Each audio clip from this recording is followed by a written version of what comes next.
Welcome to Assamese জ্ঞান YouTube channel. আজি আকৌ এটি গুৰুত্বপূৰ্ণ ভিডিঅ' লৈ আপোনালোকৰ মাজলৈ আহিলোঁ। আপোনালোকৰ মাজৰ বহুতেই এটা বিষয় লৈ বহুত বেছি কনফিউজ হৈ আছে যে আগন্তুক যি BTRৰ নিৰ্বাচন আছে, নিৰ্বাচনৰ আগে আগে মডেল কোড অফ কণ্ডাক্ট লাগু হ'ব। আপোনালোকে জানে ইলেকশ্যনৰ প্ৰাক মুহূৰ্তত কোড অফ কণ্ডাক্ট জাৰি কৰা হয় আৰু যিকোনো ধৰণৰ পাৱাৰ এক্সিষ্টিং গভৰ্ণমেণ্টে ইলেকশ্যন কমিশ্যনৰ ওচৰলৈ হস্তান্তৰ কৰে আৰু ধৰক এডমিনিষ্ট্ৰেটিভ হওক, ফাইনেন্সিয়েল হওক বা বিভিন্ন ধৰণৰ ডিপাৰ্টমেণ্টৰ যিখিনি কাম কাজ আছে সেইখিনি বৰ্তমানৰ যি গভৰ্ণমেণ্ট সেই গভৰ্ণমেণ্টে কিন্তু পৰিচালনা কৰিব নোৱাৰিব। কোড অফ কণ্ডাক্টৰ সময়ত ভালেখিনি ৰেষ্ট্ৰিকশ্যন থাকে আৰু ইলেকশ্যন কমিশ্যনৰ পাৰ্মিশ্যন অবিহনে কোনো কাম যিকোনো পাৰ্টীয়ে কৰিব নোৱাৰে, আপোনালোকে জানে।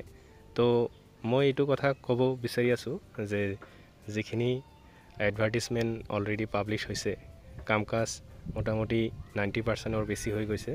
জাষ্ট এতিয়া মেৰিট লিষ্ট দিবহে বাকী।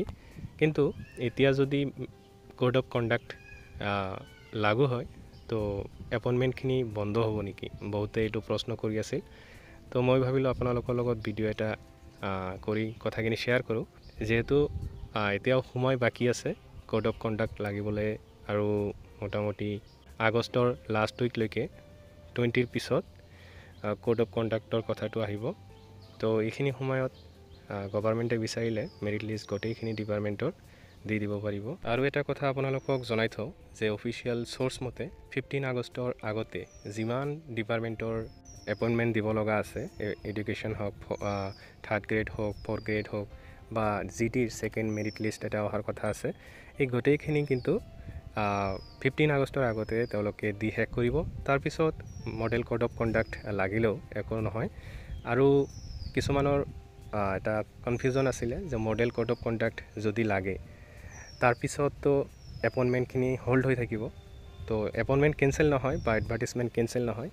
কিন্তু কি হ'ব, এপইণ্টমেণ্টৰ যি কাম কাজ চলি আছে, মেৰিট লিষ্ট যিহেতু দিয়া নাই, তো এইখিনি কাম হৈয়ে আছে, প্ৰচেছ হৈ আছে। নেক্সট গভৰ্ণমেণ্ট যি দলৰে নহওক কিয় বাকী এপইণ্টমেণ্টৰ কামখিনি কিন্তু তেওঁলোকে যেতিয়া শাসনৰ কাৰ্যভাৰ ল'ব তেতিয়া তেওঁলোকে কামখিনি কৰিবলৈ বাধ্য।